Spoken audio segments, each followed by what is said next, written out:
اس زمانے کے علماء اس آسمان کی چھت کے نیچے بدترین مخلوق ہوں گے، من عندہم تخرج الفتن، ان علماء کے ذریعے سے فتنے پھیلیں گے، وفیہم تعود، اور وہ علماء خود ہی ان فتنوں کا شکار ہو جائیں گے۔ اور عقلیں حیران ہوتی ہیں، 1400 سال پہلے ہمارے نبی وہ بات کہہ رہے ہیں جو آج ہو رہی ہے۔ 1400 سال پہلے اللہ کے نبی نے فرمایا تھا مرد مردوں کے ساتھ بدکاریاں کریں گے، عورتیں عورتوں کے ساتھ بدکاریاں کریں گے۔ تو لیسبینزم تو آج ہے، LGBT+ کیا تھا وہ تو ہے۔ اللہ کے نبی علیہ الصلوۃ والسلام نے پیشنگوئیاں فرمائی ہیں، وہ پورا ایک چپٹر ہے، اسی میں ہے قتل و غارت گری عام ہوگی۔ اللہ اکبر، عقلیں حیران ہوتی ہیں۔ مرد عورتوں جیسے کپڑے پہنیں گے، کیا یہ صورتحال نہیں ہے اس وقت کہ مرد ہیئر بینڈ لگا رہے ہیں جو عورتوں کو لگانا تھا؟ آپ نے فرمایا مرد عورتوں جیسا لباس پہنیں گے، عورتیں مردوں جیسا لباس پہنیں گی۔ آپ نے یہ فرمایا کہ میری امت کے لوگ یہود و نصارہ کے ساتھ قدم بقدم ملا کر چلیں گے۔ یہ قدم بقدم ملا کر چلنے کا مطلب کیا ہے؟ قدم بقدم ملا کر چلنے کی سب سے بہترین مثال جو آج سمجھنے کے لیے بڑی آسان ہے وہ یہ کہ یہاں کے نوجوان لڑکے کچھے پہننے لگ گئے۔ آپ نے فرمایا ایسا وقت ہوگا عورتیں یہیں سے مردوں کو اپنی طرف مائل کرنے کی کوشش کریں گی۔ فرمایا ایسا وقت آئے گا کھلم کھلا زناکاریاں ہوں گی۔ فرمایا ایسا وقت آئے گا شرابیں پی جائیں گی۔ لیکن دوسری جگہ اللہ کے نبی نے فرمایا اس روئے زمین آسمان کی چھت کے نیچے سب سے بدترین مخلوق علماء ہوں گے۔ اسی طرح سے فرمایا مسجدیں ویران ہو جائیں گی، تعمیر کے اعتبار سے عالیشان ہوں گی، ہدایت سے خالی ہوں گی، اسلام کا نام باقی رہے گا۔ پھر فرمایا علماؤہم شر تحت ادیم السما، اس زمانے کے علماء اس آسمان کی چھت کے نیچے بدترین مخلوق ہوں گے۔ اس نبی برحق کی زندگی کا اہم ترین پورشن یہ ہے کہ انہوں نے فرمایا آگے کیا کیا آنے والا ہے، وہ آگے کیا کیا آنے والا ہے وہ آج کا دور میں۔ تو ہمیں وہ سمجھنا ہے کہ 1400 سال پہلے ہمارے نبی نے ہمارے زمانے کے بارے میں جو کہا ہے وہ دراصل ہم کو باخبر کیا کہ جس زمانے میں تم ہوں گے اس زمانے میں یہ سب ہوگا، اور یہ سب ہوگا تو تم کیسے بچو گے۔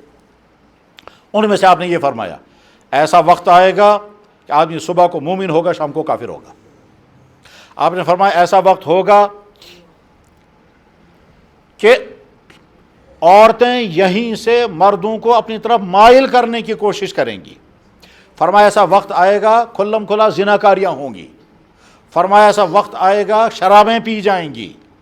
اس میں سوال وہاں پیدا ہوتا تھا کہ آپ نے شرابیں کئی قسم کی، شراب تو ایک ہی ہوتی ہے، شراب الکوہل لکوڈ فارم میں ایک ہی ہے، چاہے وہ پھر انگور کی بنائیں، چاہے کھجور کی بنائیں، چاہے شہد کی بنائیں، چاہے جو کی بنائیں، جن چیزوں کی شراب بنائی جائے گی۔ شراب بنانے کا پروسیس کیا ہوگا وہ ہمارا ٹاپک نہیں ہے، لیکن شراب بنانے کا مطلب کیا ہوا کہ جو چیزیں یہ کھانے پینے کی ہیں اس میں سب سے بہت زیادہ قیمتی شراب یا مہنگی شراب انگور کی ہوتی ہوگی، یا ایک خاص قسم کے کھجوریں، ہر کھجور کی ہر چیز کی شراب بنائی جا سکتی ہے۔ دودھ کی بھی شراب بن سکتی ہے، شہد کی شراب بنتی ہے۔ چنگیز خان کے بارے میں لکھا ہے کتابوں میں کہ وہ گھوڑی کی دودھ کا شراب پیتا تھا، گھوڑی کی دودھ کا شراب پیتا تھا، میں نے پڑھا خود، چنگیز خان کے بارے میں لکھا ہے۔ خیر، تو اللہ کے نبی علیہ السلام نے یہ بہت ساری شرابیں، یہ کون سی بہت ساری شرابیں ہیں؟ تو جواب آج کے زمانے میں جو قسم قسم کے ڈرگز ہیں، لکوڈ فارم میں ہیں یا سالڈ فارم میں ہیں، چاہے پھر وہ کوکین ہے، چاہے وہ براؤن شوگر ہے، چاہے وہ گیس کے فارم میں ہے، اور اس سے آگے بڑھ کر کے اب وہ انجیکشن کے فارم میں ہے جو وینوں کے اندر کیا جاتا ہے۔ اب سمجھ میں آیا اللہ کے نبی علیہ السلام نے یہ جو لفظ استعمال کیا تھا دراصل ان تمام کو شامل کرنا۔ قرآن اور ہمارے نبی کی خصوصیت یہی ہے۔ اللہ کے نبی نے، اللہ تعالیٰ شاہ نے کیا فرمایا؟ میرے بندو، میں نے تمہاری سواری کے لیے گھوڑے، گدھے اور کھچر بنائے، اس کے علاوہ کچھ اور بھی بنایا جو تم نہیں جانتے۔ والخیل والبغال والحمیر لترکبوها، گھوڑے، گدھے اور کھچر اس لیے تاکہ تم سوا ویخلق ما لا تعلمون، اور تم سے تمہاری سواری کے لیے کچھ اور انتظامات کیا جن کو تم نہیں جانتے ہو۔ آج کا سارا ٹرانسپورٹ وہی ہے۔ 1400 سال پہلے قرآن کہتا ہے تمہارے لیے سواریوں کو کچھ اور انتظام بھی ہے جو تم ابھی نہیں جانتے۔ واقعی وہ نہیں جانتے تھے، وہ کہاں جانتے تھے عرب کے لوگ کہ صاحب گاڑیاں کیا ہوں گی، تو ٹرین کیا ہوگی، تو پلین کیا ہوگی، تو جہاز کیا ہوں گی، اور کیا کیا ہوں گے، آج یہ ساری ہیں۔ تو قرآن اسی طرح سے اللہ کے نبی علیہ السلام نے شرابیں، تو آج کے زمانے میں کثرت سے شرابیں قسم قسم کی، اللہ کے نبی نے فرمایا ایسا ہوگا۔ اللہ کے نبی علیہ السلام نے ارشاد فرمایا تمہارے پاس ایسی تھیوریاں آئیں گی، تھیوری کا ترجمہ میں کر رہا ہوں، یاتونکم من الاحادیث، تمہارے پاس ایسی نئی تھیوریاں آئیں گی جو تم نے تمہارے باپ داداؤں نے سنی بھی نہیں ہوں گی، ان سے بچ کر رہنا ورنہ گمراہ ہو جاؤ گے۔ آج وہی تھیوریز کا زمانہ ہے۔ نئی نئی تھیوریز کا زمانہ ہے، جس ہمارے باداؤں نے سنی بھی نہیں ہوگی، اور آج وہ تھیوری آ رہی ہے اور اس کی بنا پر لوگ گمراہ ہوں گے۔ یہ کہہ کر کے میں کیا کہنا چاہتا ہوں، بتانا یہ چاہتا ہوں کہ ہمارے نبی نے ہمارے زمانے کے متعلق جو بات ارشاد فرمائی تھی وہ دراصل ہمارے لیے نصیحت ہے، اس لیے ہمیں ان کو سمجھنا ہوگا، اور سمجھنے کے بعد پھر ان سے بچنا ہوگا۔ مثلاً آپ نے فرمایا بے پردگی عام ہو جائے گی، فرمایا عورتیں مردوں جیسے کپڑے پہنیں گے، مرد عورتوں جیسے کپڑے پہنیں گے۔ کیا یہ صورتحال نہیں ہے اس وقت کہ مرد ہیئر بینڈ لگا رہے ہیں جو عورتوں کو لگانا تھا؟ آپ نے فرمایا مرد عورتوں جیسا لباس پہنیں گے، عورتیں مردوں جیسا لباس پہنیں گی۔ آپ نے یہ فرمایا کہ میری امت کے لوگ یہود و نصارہ کے ساتھ قدم بقدم ملا کر چلیں گے۔ یہ قدم بقدم ملا کر چلنے کا مطلب کیا ہے؟ قدم بقدم ملا کر چلنے کی سب سے بہترین مثال جو آج سمجھنے کے لیے بڑی آسان ہے وہ یہ کہ یہاں کے نوجوان لڑکے کچھے پہننے لگ گئے۔ ٹھیک ہے، کیوں پہن رہے کچھے؟ کیا اتنی گرمی آ گئی کہ آپ مرنے لگ گئے کچھے پہننے کی مجبوری؟ نہیں، اس لیے نہیں، دراصل ان کی کاپی کرنی ہے، یہ دراصل ان کی کاپی کرنی ہے۔ کمپنی والوں کا اپنا مال بیچنا ہے، دکانداروں کو اپنے پیسے کمانے ہیں، اور آپ کا کلچر تباہ ہو رہا ہے، اور مسلمان اس کلچر کو اپنا رہے ہیں۔ جس کلچر کے اپنانے پر اللہ تعالیٰ شانوں کی لعنتیں نازل ہوتی ہوں، اس کلچر کو مسلمان اپنا کر سمجھیں گے ہم ترقی کریں گے، ہم آگے بڑھیں گے، ہم پاپولر ہو جائیں گے، ہم پیارے بنیں گے۔ کیسے ہو سکتا ہے؟ ہاں، وقتی طور پر ایسا ہوگا۔ تو اللہ کے نبی علیہ الصلوۃ والسلام نے پیشنگوئیاں فرمائی ہیں، وہ پورا ایک چپٹر ہے، اسی میں ہے قتل و غارت گری عام ہوگی۔ اللہ اکبر، عقلیں حیران ہوتی ہیں۔ کیا فرمایا؟ اللہ کے نبی علیہ السلام نے فرمایا قوم کا رذیل ترین آدمی قوم کا سربراہ بنے گا۔ ساری دنیا میں جہاں جہاں کے حکمران، اکثروں کا حال یہی ہے کہ وہ رذیل ترین لوگ ہیں اور حکمران ہیں۔ رذیل ہونے کے معنی کیا ہے؟ ساری گندگیاں ان کی زندگی میں ہیں، ساری کمیاں ان کی زندگی میں ہیں، اور حکمران ہیں۔ کیوں کیسے حکمران بن گئے؟ ہمارا وہ ٹاپک نہیں ہے، لیکن ہمارے نبی نے 14 سال پہلے فرمایا تھا۔ کیا فرمایا تھا؟ قوم کے رذیل ترین لوگ قوم کے سربراہ بنیں گے۔ یعنی دور وہ تھا، وہ سمجھتے تھے ہماری قوم کا سب سے بہترین انسان یہ ہے، کیریکٹر کے حساب سے، انسانیت کے اعتبار سے، اخلاق کے اعتبار سے، رحم دلی کے اعتبار سے، خدمت خلق کے اعتبار سے، مخلوق پر رحم کرنے والا اس سے بہتر نہیں، لہذا یہ قوم کا سربراہ بنے گا۔ یہ تھا اصل تھاٹ۔ لیکن اب اس وقت تھاٹ کیا ہے؟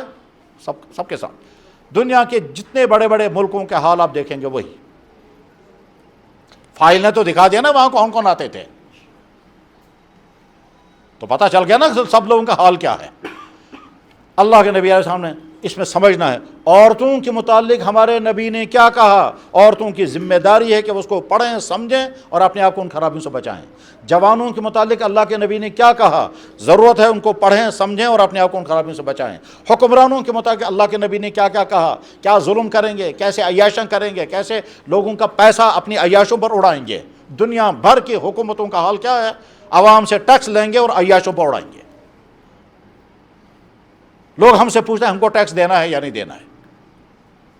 خیر مجھے ٹیکسوں کا کیس اس وقت نہیں ہے، لیکن دنیا بھر کی حکومتوں کا برا حال یہ ہے، کیا عوام سے ٹیکس کھینچیں گے اور اس کے بعد اس کا میجر پورشن کس پر خرچ ہوگا؟ اپر کلاس لوگوں کے عیاشوں پر خرچ ہوگا۔ ٹھیک ہے، اللہ کے نبی نے فرمایا تھا ایسا ہی ہوگا۔ اس میں مسلمان بھی ہیں، اس میں غیر مسلم بھی ہیں، یہ ایسا نہیں ہے۔ مسلمان حکمرانوں کا حال تو بعض جگہ غیر مسلموں سے زیادہ بدتر ہے۔ اللہ کے نبی نے فرمایا تھا یہ ہوگا۔ تو جناب رسول اللہ صلی اللہ علیہ وسلم نے تاجروں کے بارے میں جو فرمایا، تاجروں کی ذمہ داری ہے تجارت کرنے سے پہلے اس کو پڑھو اور اس کے بعد پھر اس کے مطابق تجارت کرو۔ حکمرانوں، افسروں اور ملازموں کے بارے میں جو کچھ فرمایا تھا ان کی ذمہ داری اس کو پڑھیں، سمجھیں اور اس کے جوانوں کے متعلق جو کچھ فرمایا تھا اس کو پڑھیں، سمجھیں اور اپنی جوانی کی حفاظت کریں۔ بس مجھے یہی بتانا تھا۔ ہمارے ہاں حدیث کی کتابوں میں ایک پورا چپٹر آتا ہے اشراط الساعہ، پورا چپٹر آتا ہے کتاب الفتن، اور پورا چپٹر آتا ہے کتاب الملاحم، اس میں یہی حدیثیں بیان ہوتی ہیں اور عقلیں حیران ہوتی ہیں۔ 1400 سال پہلے ہمارے نبی وہ بات کہہ رہے ہیں جو آج ہو رہی ہے۔ 1400 سال پہلے اللہ کے نبی نے فرمایا تھا مرد مردوں کے ساتھ بدکاریاں کریں گے، عورتیں عورتوں کے ساتھ بدکاریاں کریں گے۔ تو لیسبینزم تو آج ہے، LGBT+ کیا تھا وہ تو ہے، ساری دنیا میں چل رہا ہے۔ وہ فخر کر رہے ہیں کہ صاحب ہم LGBT کی پالیسی چلا رہے ہیں، ہمارے نبی نے 14 سال پہلے کہا تھا ایسا ہوگا، جو نیچر کے بھی خلاف ہے۔ اور اس کے لیے لٹریچر چھپتا ہے، بحثیں ہوتی ہے، بلکہ وہ بحث کرنے والے اتنے پاورفل ہیں کہ جناب وہ آپ کو خاموش کرا دیں گے۔ جھوٹے مقدمے کے پکے وکیل اتنے قابل ہیں کہ اپنے جھوٹے مقدمے کو اپنی تیز کلامی سے وہ سچ بتائیں گے اور کہیں گے، ان سے بحث کرنا مشکل۔ ان کا لٹریچر جب آدمی پڑھتا ہے حیران ہوتا ہے، کیسے کیسے کہاں کہاں کے مثالیں لا کر کہتے ہیں کسی طرح سے یہ گےازم اور لیسبنزم ہو جانا چاہیے شروع۔ اللہ، ہمارے نبی نے 14 سال پہلے فرمایا تھا یکتفی الرجال بالرجال وتکتفی النساء بالنساء، مرد مردوں کے ساتھ، عورتیں عورتوں کے ساتھ کریں گے۔ بس بات ختم ہو رہی ہے۔ اس پہ میسیج کیا ہے؟ ہر طبقہ وہ مولوی پڑھیں کہ اللہ کے نبی نے علماء کے بارے میں کیا کیا کہا ہے، اور کہا ہے، فرمایا، آپ نے فرمایا میری امت کے علماء بنی اسرائیل کے نبیوں جیسے ہیں۔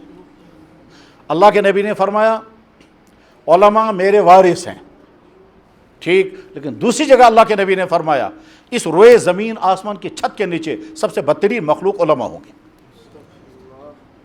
اب ہر مولانا صاحب دیکھیں اپنے بارے میں وہ اس کیٹیگری میں ہے یا اس کیٹیگری میں ہے۔ ہم تو علماء کے طبقے میں نہیں، ہم تو طالب علموں میں ہیں، تو جو علماء کے طبقے میں ہے وہ اپنے بارے میں دیکھے وہ اس کیٹیگری میں ہے یا اس کیٹیگری میں۔ اللہ کے نبی نے فرمایا ایک وقت آئے گا لا یبقی من الاسلام الا اسمہ ولا یبقی من القرآن الا رسمہ مساجد عامرۃ وہی خراب الہدیٰ۔ ایک وقت آئے گا مسجدیں عالی شان بنائی جائیں گی، چنانچہ دیکھ لیجئے مسجدوں کے بنانے میں کمپٹیشن چل رہا ہے۔